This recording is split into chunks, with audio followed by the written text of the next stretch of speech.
Umbanda. A Umbanda é uma religião.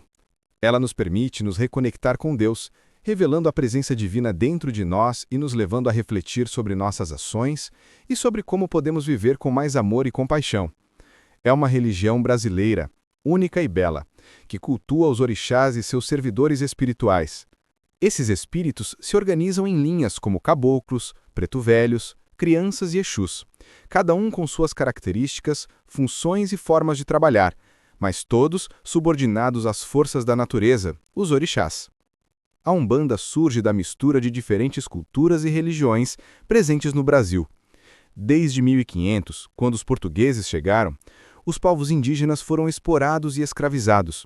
Mais tarde, os africanos também foram trazidos à força. Unidos pela dor e pelo sofrimento, os espíritos desses povos, junto com os das crianças, formaram o que hoje chamamos de trilogia karmática da Umbanda. Eles trabalham para guiar e transformar os corações humanos, promovendo caridade, amor e evolução espiritual. Durante séculos, a cultura africana e indígena foi reprimida, e muitos precisaram adaptar suas práticas, associando orixás aos santos católicos. Essa mistura deu origem ao chamado sincretismo religioso. Ao mesmo tempo, surgiram diferentes cultos de matriz africana, como o candomblé, que se espalharam pelo Brasil, cada um com suas tradições regionais. No início do século XX, a Umbanda se formaliza como religião. Ela surge com grande abertura e flexibilidade, integrando elementos do cristianismo, do kardecismo, do africanismo, da pagelança indígena e até de tradições orientais. Essa diversidade é a base do que chamamos de umbandismo, tornando a Umbanda inclusiva e voltada para a prática do bem. Na Umbanda, os rituais são sempre de magia branca, feitos para ajudar e transformar vidas, nunca para prejudicar alguém. Os guias espirituais, como caboclos e preto-velhos, orientam e protegem os médiuns, sendo alguns deles guias-chefes, responsáveis pela vida espiritual de cada pessoa. A Umbanda é, assim, uma religião de amor, caridade e conexão com Deus, baseada no respeito às forças da natureza e na ajuda aos que buscam evoluir espiritualmente. É a expressão da fé brasileira, que une diferentes culturas e nos ensina a praticar o bem todos os dias. Hierarquia do terreiro de Umbanda. Em um terreiro de Umbanda, além dos filhos de santo, existem pessoas essenciais que ajudam no funcionamento da casa e são respeitadas como autoridades: os ogãs, as equedes e os guias de trabalho. Ogãs e equedes. Os ogãs são homens que auxiliam na organização do terreiro, na manutenção, no toque dos atabaques e na preparação dos elementos dos rituais. Normalmente não incorporam entidades, mas podem possuir mediunidade intuitiva ou de percepção. Eles garantem que as sessões aconteçam com harmonia e energia positiva. As equedes são mulheres que auxiliam os orixás e os guias espirituais. Elas vestem e cuidam das entidades durante as incorporações, enxugam o suor durante a dança, organizam os cânticos e ajudam no desenvolvimento mediúnico dos filhos de santo. Esses cargos são considerados mães e pais pequenos, autoridades que zelam pelo culto, pela organização do terreiro e pelo bem-estar espiritual de todos os presentes. Cargos na Umbanda. Ialorixá, Babalorixá. Líder do terreiro, responsável pela iniciação dos filhos de santo, pelos rituais, pelos orixás e pela coordenação de médiuns e obrigações. Ialaxé ou Babalaxé. Zelador de santo. Auxilia diretamente o líder do terreiro. Ogã. Homens que ajudam na manutenção do terreiro, preparação de materiais, toque de atabaques e organização das sessões. Tipos de Ogã. Ogã Calofé. Lidera a corimba e instrui os toques de atabaque. Ogã de atabaque ou alabê. Tocam os atabaques durante as giras, subordinados ao calofé. Ogã de canto ou corimba. Puxam os pontos cantados. Pejigã. Organiza e cuida do quarto de santo. Equede, mulheres que auxiliam nos trabalhos espirituais, cuidam da incorporação dos guias e orixás, organizam a sessão e favorecem o desenvolvimento mediúnico. Tipos de equede. Iatebexé, responsável pelos cânticos e rezas. Iabaxé, coordena a cozinha ritual e prepara alimentos e oferendas. Gibonã ou mãe criadeira, guia os médiuns iniciantes durante a feitura. Médiuns em desenvolvimento. Iaô ou caçutes, iniciantes com menos de 7 anos de feitura. Samba ou cambone, auxiliam nas sessões e nas tarefas do terreiro. Iamorô ou Iamorô, movimentam os elementos do padê e dos iaôs durante os trabalhos. Babaefum ou Iaefum, realizam a pintura dos iaôs e preparam os médiuns. Respeito e reconhecimento. Ogãs e equedes, mães e pais pequenos, são essenciais para o bom funcionamento do terreiro. Respeitá-los e valorizá-los garante que os trabalhos espirituais ocorram com harmonia, luz e alegria, tornando o caminho na Umbanda mais leve e conectado à caridade. Pontos vibracionais do terreiro. Os pontos vibracionais são formas de magnetização de um local, feitas para proteger e harmonizar a energia do terreiro. Eles se dividem em 3 grupos: externos, internos e de defesa. 1. Pontos externos. Tronqueira. É o ponto de firmeza para o Exu guardião da casa, chamado Exu da Porteira. Ele protege o terreiro de influências negativas externas. 2. Ogum de Ronda.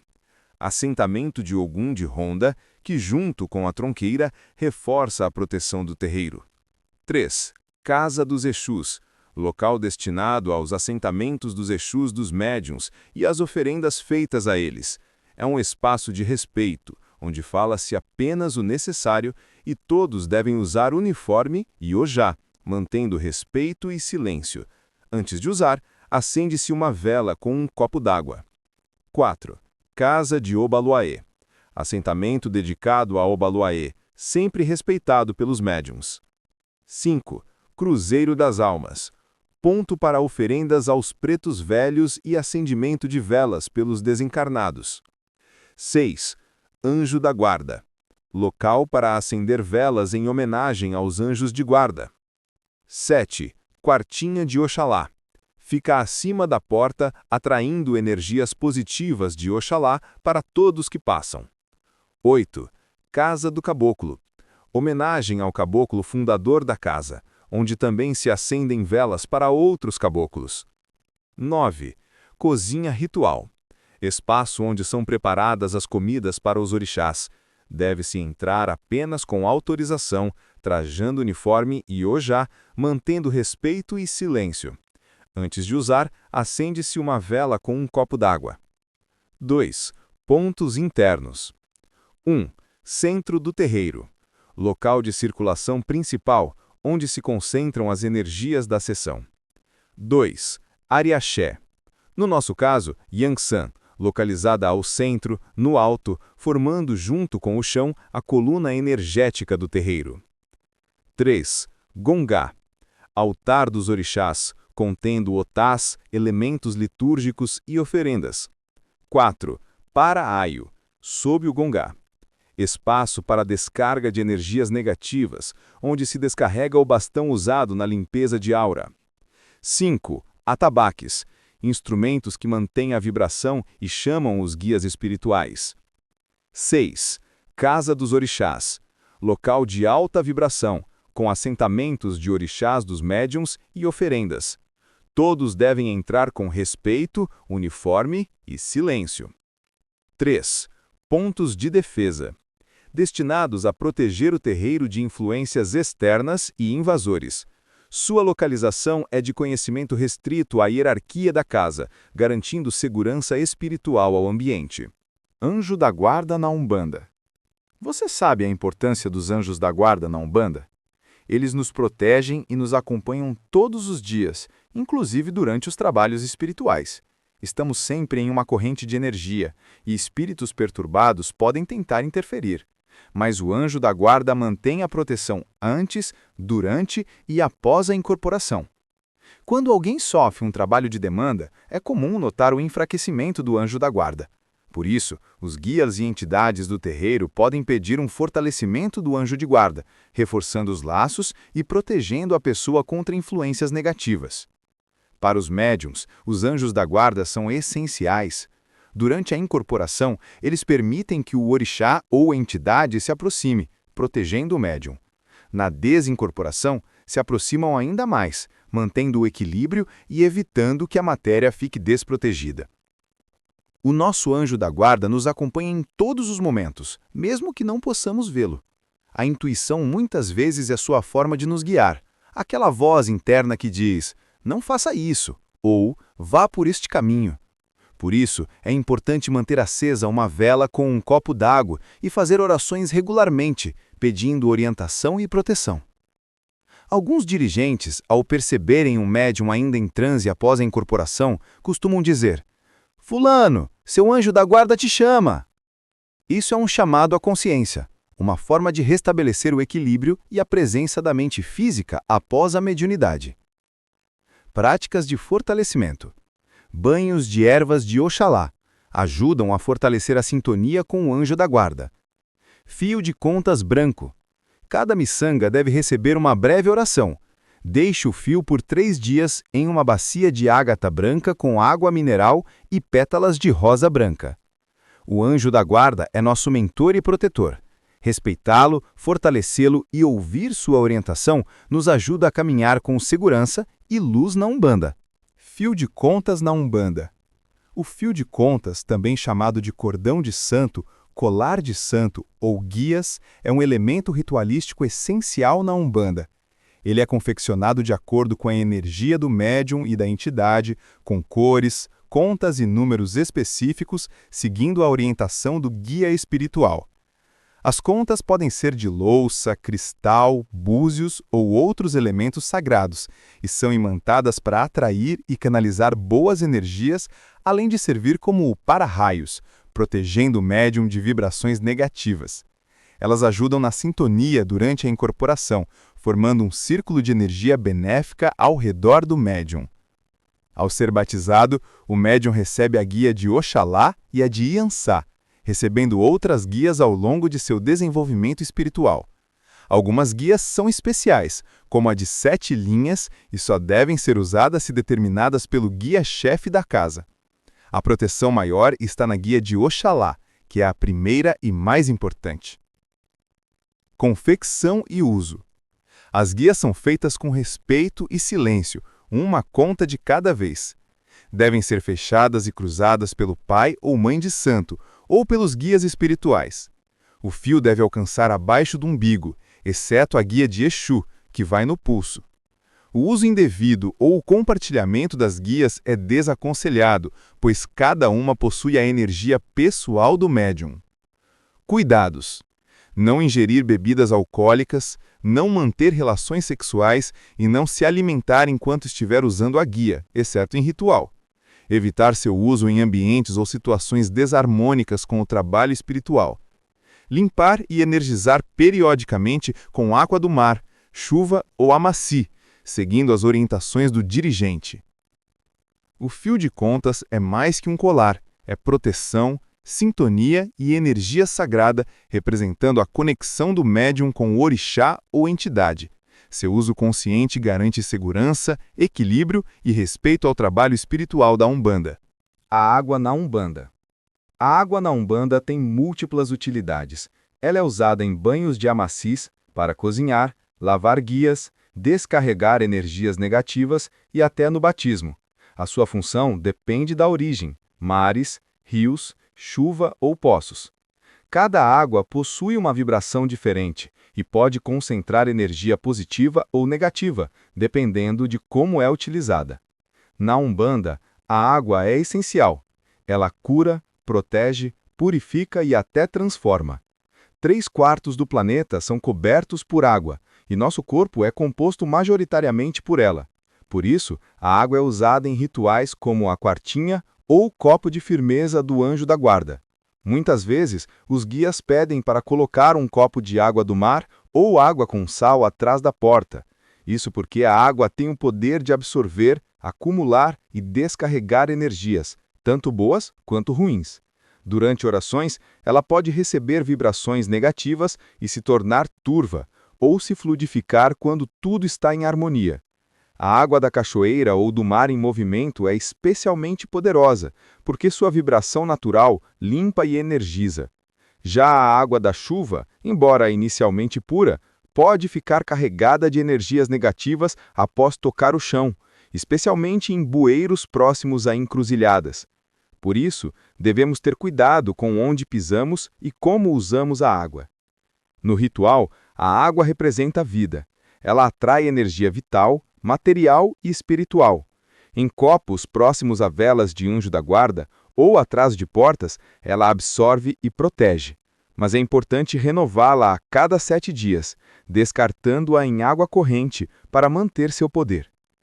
Existem diferentes tipos de águas sagradas usadas em banhos e rituais, como a Mayonga, que combina 7 tipos de água, e no assentamento de Oxalá, onde se utilizam 10 águas diferentes. Elas devem ser guardadas em potes de louça branca e usadas com respeito, especialmente por filhos de Oxalá ou Iabás. No candomblé, a água também é essencial.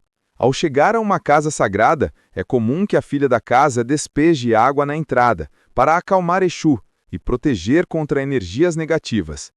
Entre os orixás femininos, Nana, Oxum, Iemanjá e Oiá têm forte ligação com a água, representando fertilidade, proteção, rios e vida. Em resumo, a água é o princípio da vida, presente em todos os rituais e manifestações espirituais, sendo vital para o equilíbrio, a purificação e a proteção. Banhos na Umbanda. Os banhos na Umbanda têm grande importância na iniciação espiritual e na manutenção do equilíbrio do corpo e da alma. Eles são feitos com ervas, raízes, frutos e plantas, e cada um tem um objetivo específico: limpar, descarregar energias negativas ou energizar. Historicamente, o banho sempre foi parte das práticas religiosas. Moisés impôs o uso de banhos aos hebreus e São João Batista realizava o batismo no Rio Jordão. Povos da Índia se banhavam no Ganges e na África a água sempre teve poder mágico e espiritual. No Brasil, ainda hoje, vemos banhos de água de cheiro nas escadarias do Senhor do Bonfim, em Salvador, e os índios tupinambás consideravam os rios sagrados, como o Paraíba, para seus rituais secretos. Basicamente, existem 2 tipos de banhos. Banhos de descarga, que eliminam energias negativas, larvas astrais e miasmas acumulados. Podem ser feitos com ervas específicas ou com sal grosso, água do mar ou essências, sempre com cuidado e sob orientação de um guia espiritual, ou do pai ou mãe de santo. Durante o banho, as ervas devem ser despejadas suavemente e, após o banho, recolhidas e despachadas em rios, mar ou matas. Banhos de energização que ativam os centros energéticos, fortalecem a aura e afinam a sintonia com os orixás e entidades protetoras. O mais conhecido é o Amaci, feito de acordo com o orixá do médium. Ele neutraliza energias negativas e revitaliza, trazendo força, equilíbrio e proteção. Cada erva tem um efeito específico. O alecrim protege e afasta energias negativas. A lavanda traz cura e harmonia. A ruda corta correntes negativas. O gengibre atrai prosperidade. E Oxum, Iemanjá ou Nanã podem estar presentes nos banhos de rios, cachoeiras ou mar, trazendo proteção e purificação. Os banhos naturais, como os de chuva, mar ou cachoeira, são especialmente poderosos, pois utilizam a energia pura da natureza. É importante respeitar horários, locais e cuidados, evitando jogar água sobre a cabeça, exceto quando indicado para orixás da cabeça do médium. Por fim, os banhos são instrumentos de limpeza, proteção e energização, ajudando a renovar o corpo, equilibrar a alma e aproximar a pessoa das forças espirituais.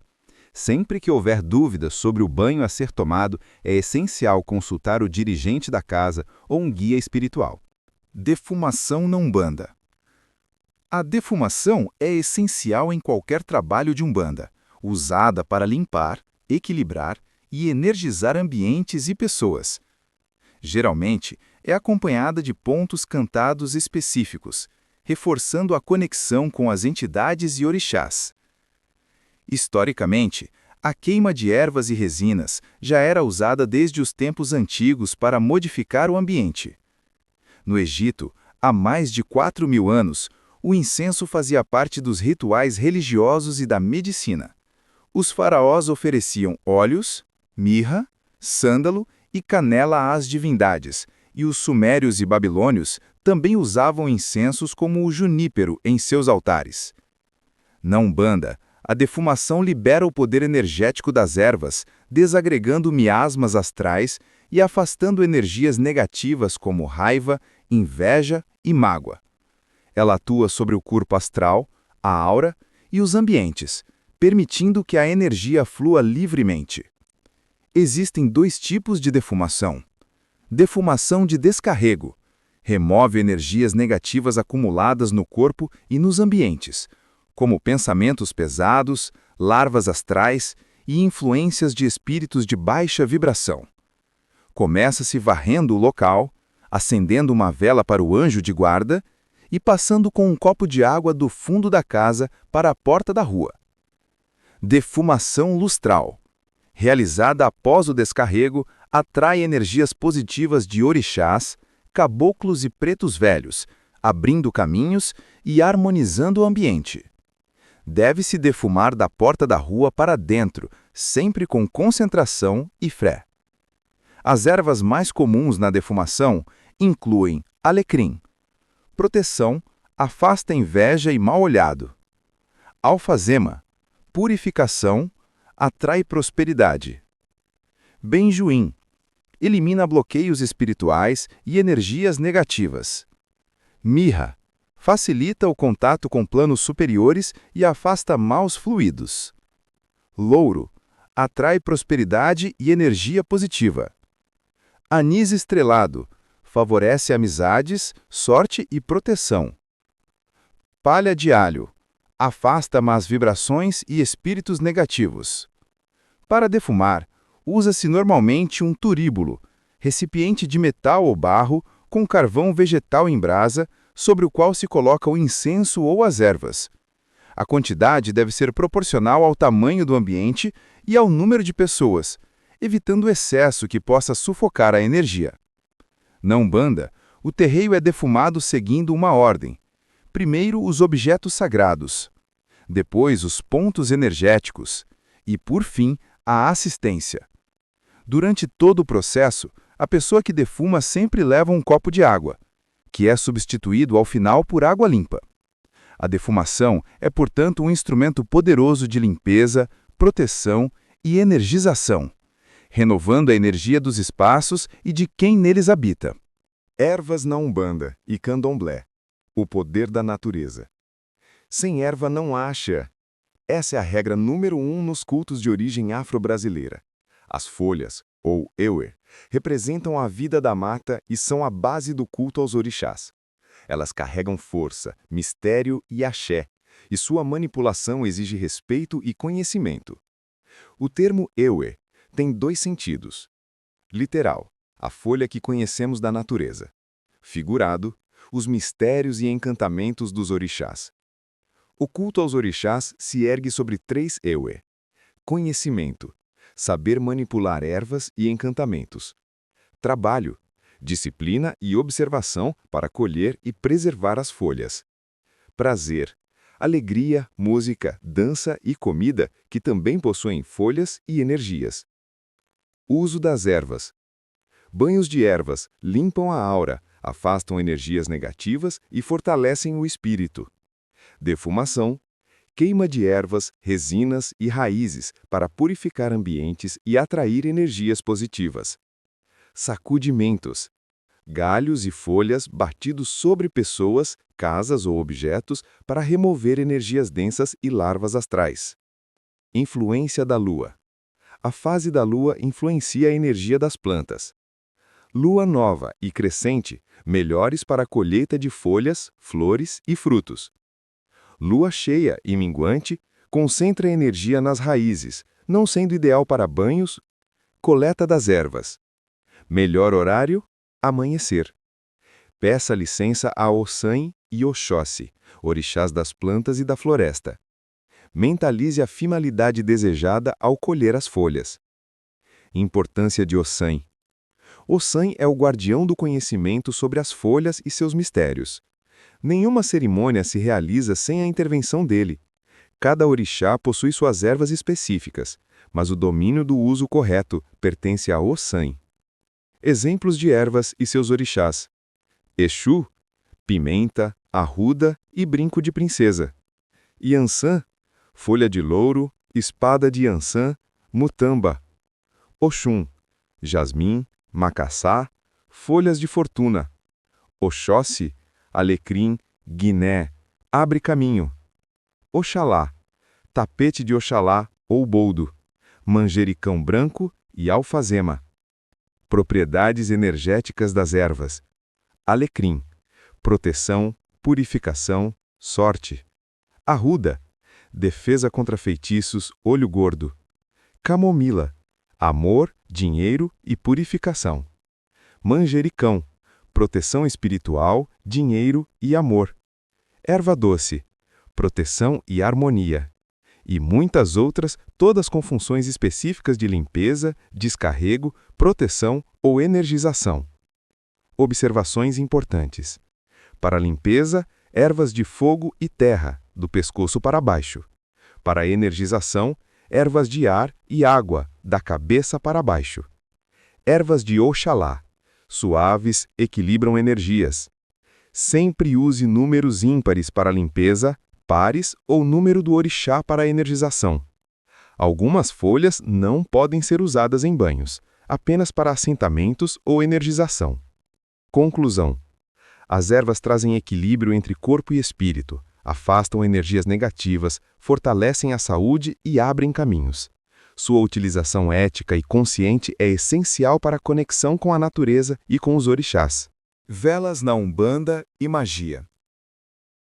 As velas sempre fizeram parte dos rituais, servindo como um instrumento de conexão com forças superiores ou espirituais.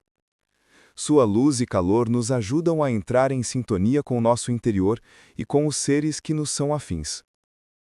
Desde crianças, ao soprar as velas do bolo e fazer um pedido, já usamos princípios mágicos, concentração e símbolo.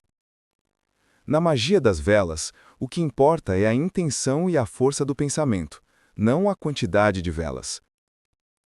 A chama representa a ligação com o mundo espiritual, a parafina, a matéria, e o pavio, a direção da energia. Na Umbanda, as velas foram incorporadas através da influência do catolicismo. Nos terreiros, elas fixam a atenção do médium e fortalecem a energia do pedido ou agradecimento aos orixás, guias ou entidades. Acender uma vela deve ser feito com fé, concentração e mentalização, pois pensamentos negativos geram retorno negativo, enquanto intenções de ajuda produzem energias positivas.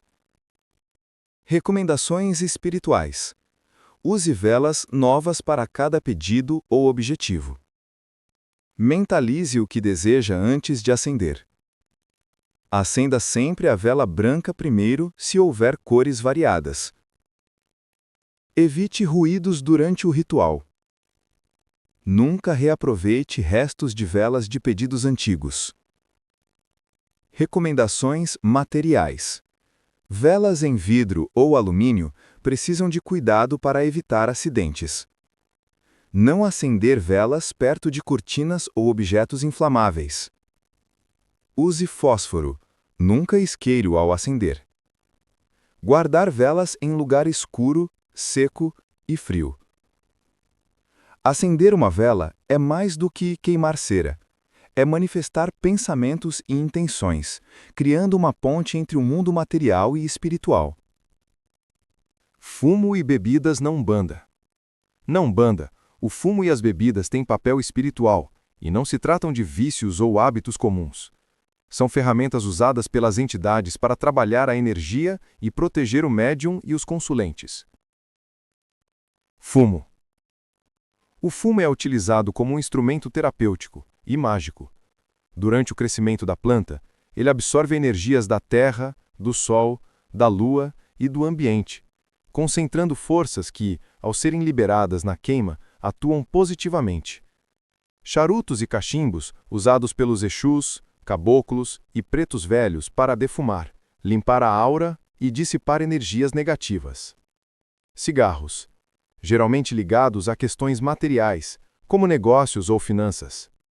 A fumaça funciona como veículo da energia, e sua ação não causa vício. Ela ativa e limpa os chakras e o campo energético do médium e do consulente. Bebidas. Álcool.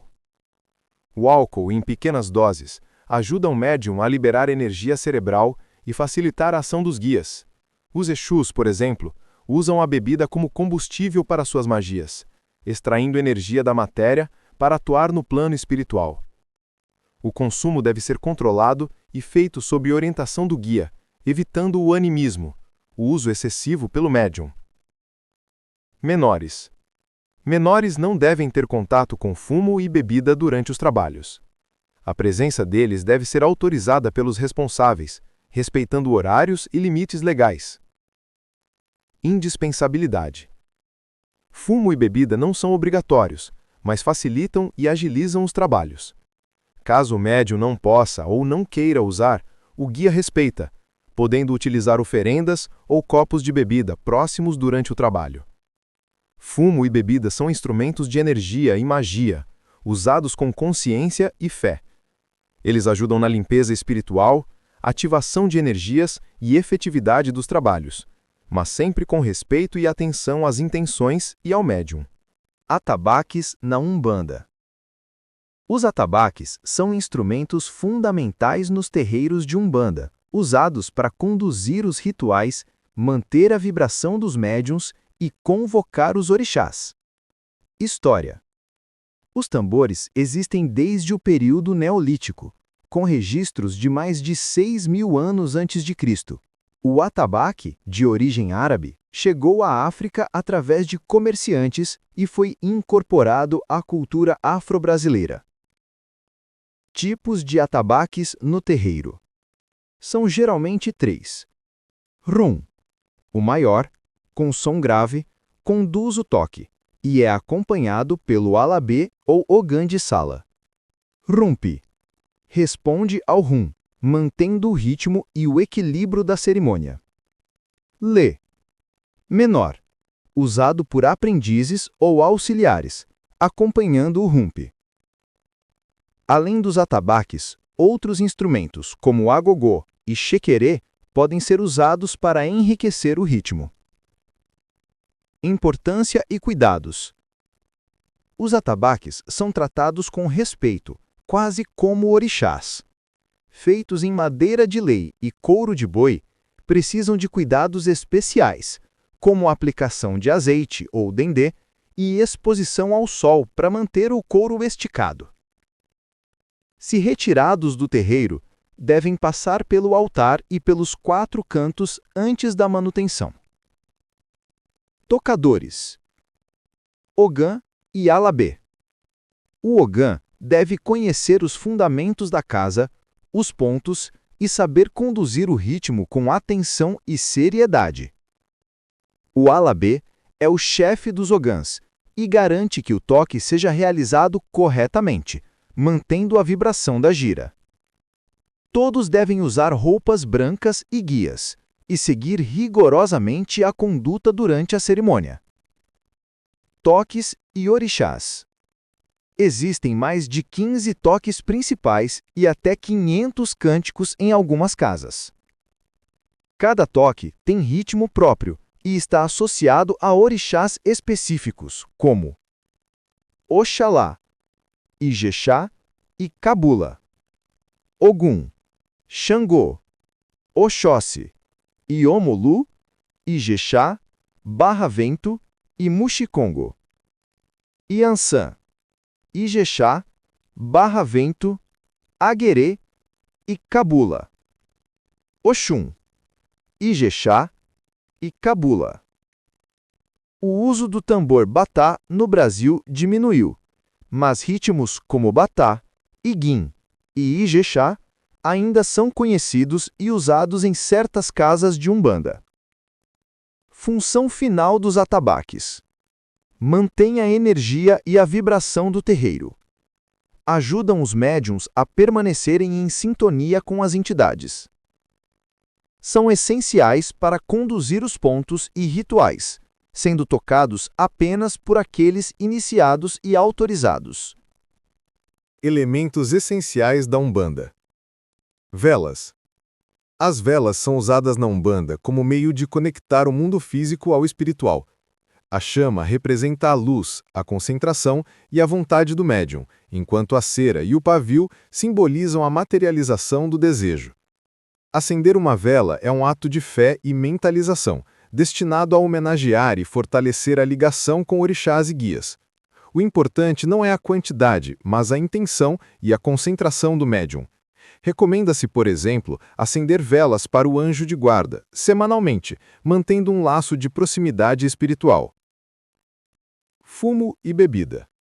O fumo, seja charuto, cigarro ou cachimbo, é usado pelas entidades para defumar o ambiente e os médiuns, afastando energias negativas e energizando o corpo espiritual. A bebida, consumida em pequenas quantidades pelo médium, auxilia na liberação de energias cerebrais, permitindo maior liberdade de ação das entidades.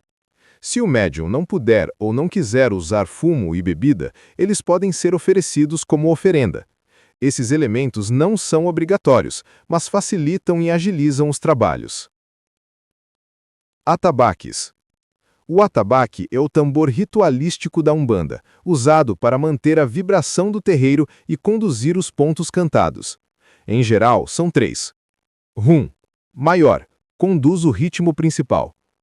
Rum-pi, acompanha e responde ao rum. Lê, menor, usado por aprendizes ou auxiliares. A responsabilidade de tocar os atabaques é do ogã, seguindo a liderança do alabé, que garante que os ritmos sejam executados corretamente. Cada toque possui ritmo próprio e está associado a orixás ou entidades específicas. Pontos cantados. Os pontos cantados são cânticos que conectam os médiums às entidades e orixás. Mais do que música, são preces e mantras, capazes de atrair energias positivas, harmonizar vibrações e direcionar forças espirituais. Eles têm finalidades diversas: abertura e fechamento de sessões, incorporação e desincorporação de entidades, descarregos, defumações, consagração do gongá e homenagens. Devem ser entoados com respeito, atenção e concentração, formando, junto com os atabaques, uma corrente magnética que potencializa a ação espiritual. Conclusão. Velas, fumo, bebidas, atabaques e pontos cantados são instrumentos de grande importância na Umbanda, cada um com seu papel específico na condução do trabalho espiritual. A correta utilização com fé, respeito e concentração permite que o médium e os consulentes se beneficiem plenamente da energia das entidades, mantendo a harmonia e a força do terreiro. O ritual de deitada na Umbanda, também chamado de camarinha em algumas vertentes da Umbanda, é um momento sagrado que tem como objetivo firmar a energia do orixá na cabeça do médium, ou ori. Trata-se de condensar e assentar o axé dos orixás, trazendo força, proteção e equilíbrio espiritual. O ritual começa com o oferecimento de presentes aos orixás, como frutas, flores e ervas. Em seguida, realiza-se a lavagem da cabeça do médium com o amaci, um macerado de ervas e flores consagradas, que já carregam a vibração do orixá desejado. Este líquido abençoado é aplicado no chakra coronário do médium, para que a energia entre diretamente em sua mente e espírito. Após isso, cobre-se a cabeça com o pano de cabeça e o médium se deita na esteira, em silêncio e tranquilidade. É o momento em que o axé do orixá se firma, trazendo completude, paz e conexão profunda com o sagrado. Quando realizado para as 7 linhas, o médium recebe o axé de todos os orixás, intensificando a experiência espiritual. Ao final, o médium fica energeticamente limpo e carregado de axé, pronto para suas tarefas e trabalhos na Umbanda, como se tivesse sua bateria espiritual completamente recarregada. Importante! O ritual de deitada deve ser feito dentro do terreiro com todas as firmezas levantadas e sob a supervisão do pai ou mãe de santo, garantindo segurança e eficácia espiritual. Os orixás e seus tronos na Umbanda. A palavra orixá significa ori, cabeça, e Xá, rei ou senhor, ou seja, senhor da cabeça. Os orixás são ancestrais africanos que foram divinizados por sua conexão e domínio sobre forças da natureza, como raios, chuvas, minérios, animais, além de ofícios e aspectos humanos, como maternidade, guerra e saúde. Cada orixá possui características humanas e simbólicas, como cores, comidas, cantos, oferendas e horários de culto. Durante a escravidão, por causa do sincretismo com o catolicismo, muitos orixás foram associados a santos, preservando sua presença e culto. Os tronos dos orixás na Umbanda. Trono da Fé, Oxalá e Logunã. Oxalá representa a irradiação passiva, enquanto Logunã atua de forma espiral, corrigindo e equilibrando os caminhos espirituais. Trono do Amor, Oxum e Oxumaré. Oxum governa a água doce, maternidade, amor e prosperidade interior. Oxumaré simboliza a renovação e condução do ser à evolução espiritual, corrigindo desvios. Trono do Conhecimento, Oxóssi e Obá. Oxóssi é o caçador, que estimula a busca do conhecimento e sabedoria. Obá auxilia na assimilação mental e no desenvolvimento do raciocínio, equilibrando o aprendizado. Trono da Lei, Ogum e Ansã. Ogum é o guardião e aplicador da lei, abrindo caminhos e protegendo. E Ansã governa os Eguns e direciona a evolução espiritual das entidades. Trono da Justiça, Xangô e Egunitá. Xangô e Egunitá representam um elemento fogo, aplicando a justiça de forma equilibrada, em sintonia com a lei. Trono da Evolução, Obaloaiê e Nanamburuquê. Nanã decanta e acompanha o espírito na reencarnação. Obaloaiê cuida da transmutação e cura, trazendo equilíbrio e transformação. Trono da Geração, Iemanjá e Omulu. Iemanjá rege a família, uniões e celebrações, fortalecendo vínculos. Omulu atua na proteção, impedindo desvios que prejudiquem a vida e a criação. Outros orixás, Ibeji, Ossan, Euá, Logum-Edê, Exu, Tempo ou Irocô, e Orumilá, ou Ifá, que complementam os trabalhos espirituais conforme a vertente da casa. Cada trono e orixá é responsável por irradiar forças específicas, guiando e protegendo os médiums e os consulentes, estabelecendo equilíbrio espiritual e harmonia na Umbanda. Se você quiser, posso unir todos os tópicos anteriores, velas, fumo e bebidas, atabaques, pontos cantados, deitada e orixás, em um único roteiro completo para áudio, pronto para narração de forma fluida e didática. Os guias espirituais na Umbanda. Na Umbanda, o termo guia pode gerar confusão, pois se refere a dois conceitos: os colares de contas usados como adereços e os guias espirituais, que são mentores e orientadores. Nesta explicação, falaremos apenas sobre os guias como mentores. Os guias espirituais não são orixás ou grandes entidades. Eles são espíritos que fazem parte das falanges das entidades, conhecidos como falangeiros, e incorporam nos médiuns durante as giras, auxiliando nos trabalhos espirituais. Esses guias, em sua maioria, são espíritos de antepassados que permanecem na frente do plano espiritual, oferecendo orientação, proteção e ensinamentos. Eles ajudam o médium a compreender os mistérios da vida, evoluir espiritualmente e aprofundar-se na Umbanda como caminho de vida e destino. Principais grupos de guias espirituais na Umbanda. Caboclos, guias ligados à força da natureza, à coragem e à proteção. Pretos velhos, guias sábios, de grande experiência e paciência, auxiliam na cura e aconselhamento. Crianças, guias de pureza e alegria, que trabalham na cura e no equilíbrio emocional. Boiadeiros, guias ligados à força, disciplina e coragem, geralmente protetores de caminhos. Marinheiros, guias ligados à água e à superação de obstáculos. Baianos, Guias de origem africana que ajudam na proteção e em trabalhos de força espiritual. Ciganos, guias que trazem alegria, leveza, prosperidade e proteção aos caminhos do amor. Malandros, guias brincalhões e sagazes, que auxiliam na resolução de conflitos e na criatividade. Mentores de cura, guias especializados em curar corpo, mente e espírito. Exus, guias de linha de abertura e movimentação de energias, atuam na proteção e na limpeza espiritual. Pombogiras, guias ligados à sensibilidade, encantamento, amor e proteção dos caminhos afetivos. Cada grupo de guias espirituais possui sua função e particularidade, auxiliando médiuns e consulentes sempre em sintonia com os orixás e a energia da casa de Umbanda.